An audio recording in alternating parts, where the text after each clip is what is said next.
जिस पिच पर अब्दुल्ला शफीक ने सेंचुरी लगा दी, जिस पिच पर शान मसूद ने 150 रन कर दिए, जिस पिच के बारे में farmer England captain Michael Vaughan और केविन पीटरसन ने कहा कि जी ये मुल्तान की रोड वाली पिच है और टॉस जीतना इस पिच पर बहुत अच्छा था, ये बिल्कुल बैटिंग वाली पिच है, उस पिच पर बाबर आजम एक बार फिर से फेल हो गए। हम सबको पता है कि पाकिस्तान के फैंस खुश जरूर होंगे, अच्छी बल्लेबाजी हुई है, उनके कप्तान ने 150 रन किए हैं, उनके अब्दुल्ला शफीक ने सेंचुरी लगाई है, लेकिन इसके साथ साथ अफसोस इस बात का भी होगा कि यार आज भी बाबर आजम नहीं चले।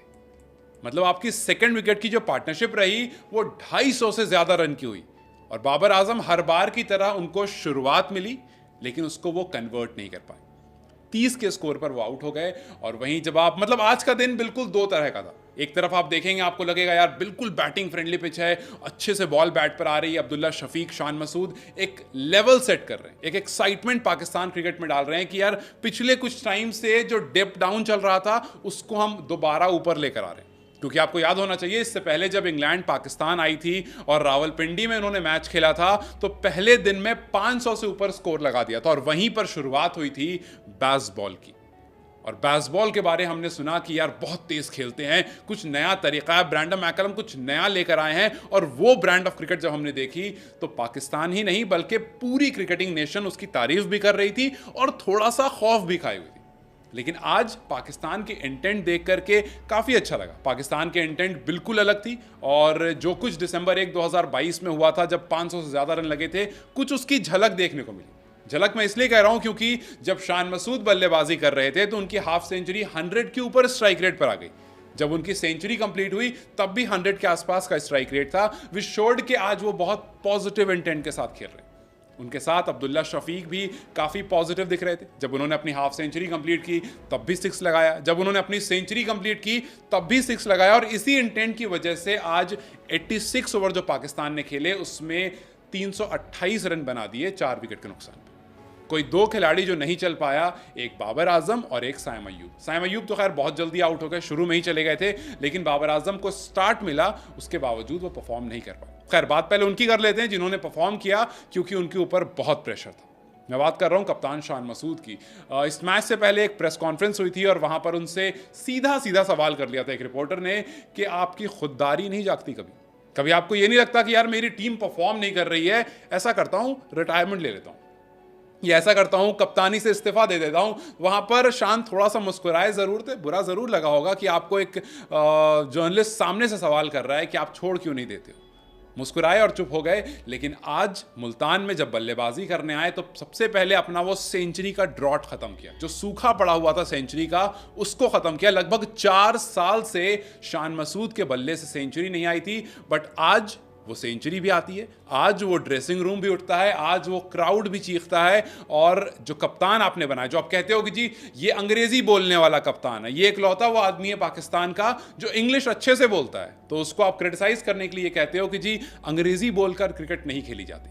क्रिकेट खेली जाती है बल्ले से और अगर आपका बल्ला बोलेगा तब ठीक है। और आज उस शान मसूद का बल्ला खूब बोला, 5th टेस्ट 100 और पहला 100 एज अ कैप्टन। और दूसरी बार ऐसा हुआ कि उन्होंने 150 का स्कोर टच किया। 151 पर वो आउट हुए और ये एक यादगार इनिंग थी। और जो कहते हैं ना वो captain leading from the front, वो बिल्कुल आज दिखा शान मसूद की पारी में। और उनके साथ साथ जब अब्दुल्ला, और हाँ उन्होंने 2000 रन भी कंप्लीट किए, ये भी इंपॉर्टेंट क्योंकि माइलस्टोन्स है, ये माइलस्टोन्स जब टच होते हैं तो आपका जो रेजिलेंस होता है, आपका जो स्किल सेट होता है वो दिखता है और आपका कॉन्फिडेंस काफ़ी ऊपर जाता है। उनके साथ साथ शान मसूद के साथ जब अब्दुल्ला शफीक बल्लेबाजी कर रहे थे तो जैसा मैंने कहा कि इंटेंट उनकी भी बहुत ज़बरदस्त थी। जब उन्होंने अपनी हाफ सेंचुरी कंप्लीट की तब भी 6 लगाया, जब उन्होंने अपनी सेंचुरी कंप्लीट की वो भी 6 से कंप्लीट की, तो वो दिखा रहा था कि नहीं यार इस वाली इंग्लैंड से आप घबराए हुए नहीं हो, आप एक कदम आगे होकर चल रहे हो और इस वजह से आप उन पर भारी पड़ रहे हो, उन पर रन्स बना रहे हो। और इसी वजह से वो फॉर्मर कैप्टन जो हैं जो बैठे हैं वो ट्वीट कर रहे हैं कि भाई रन्स पड़ रहे हैं खूब सारे, मतलब बॉलर्स के लिए ग्रेवयार्ड है। अब वो है या नहीं वो सेकंड इनिंग में और क्लियर हो जाएगा। लेकिन आज अब्दुल्ला शफीक ने, जो कि फिलहाल 24 साल के हैं, अपनी 5th टेस्ट सेंचुरी लगा दी और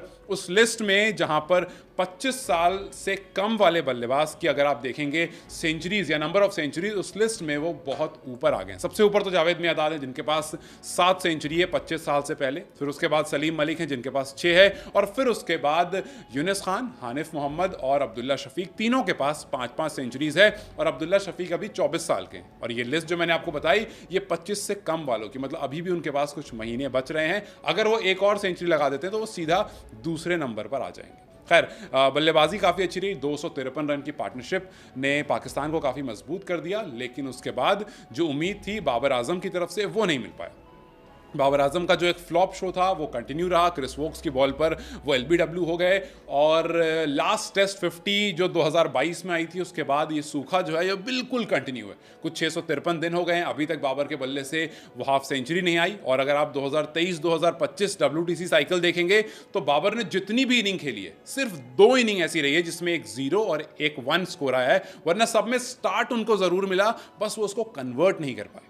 आज भी 71 बॉल खेल ली थी, 30 रन लगा दिए थे, लेकिन LBW हो गए। तो ये सूखा कंटिन्यू है और बाबर के फैंस अभी भी इंतजार कर रहे हैं। हर बार जब बाबर डबल डिजिट पर पहुंचते हैं, जब 11, 12, 13, 20, 30, 40 फॉर द मैटर 41 लगा चुके हैं वो हाईएस्ट अब तक, वहां तक पहुंचते हैं तो लोग को लगता है कि यार आज वो दिन होगा, मतलब आज वो दिन होगा जब बाबर 50 टच करेंगे, जब बाबर 100 टच करेंगे, जब वो दोबारा से बाबर बैट उठाएंगे और वाइट में चमकते हुए दिखेंगे। लेकिन वो दिन नहीं आ रहा है, 2 साल से ज्यादा का टाइम हो गया है। खैर, देखते हैं अब कब वो दिन आता है, देखते हैं कि आखिर बाबर आजम दूसरे इनिंग में कुछ परफॉर्म करते हैं या फिर उससे आगे क्या कुछ परफॉर्मेंस आती है। खैर, अभी के लिए पाकिस्तान मजबूत स्थिति कह सकते हैं, और अगर 150 रन और ऐड कर देता है तो 500 तक जा सकता है स्कोर। साउथ शकील बल्लेबाजी कर रहे हैं 35 पर, नसीम शाह को ऊपर भेज दिया गया था, कुछ बैट्समैन अभी भी बाकी हैं, तो उम्मीद लगाई जा सकती है कि जिस तरह से आज पिच खेल रही थी उसके हिसाब से कि 150 रन और ऐड किए जा सकते हैं। तो खैर, ये तो कल ही पता चलेगा कि और कितने स्कोर होता है। फिलहाल 328 पर 4 है पाकिस्तान, डे 1 स्टंप हो चुका है। लेकिन जाते जाते मेरा आपसे ये सवाल कि क्या आपको लगता है कि पाकिस्तान दूसरे दिन इस 328 को 500 तक पहुंचा पाएगा, या फिर अर्ली कोलैप्स हमें पहले सेशन में देखने को मिलेगा? आपको क्या लगता है मुझे कमेंट सेक्शन में जरूर बताएं। वीडियो अगर पसंद आई हो तो इसे लाइक और शेयर जरूर करें।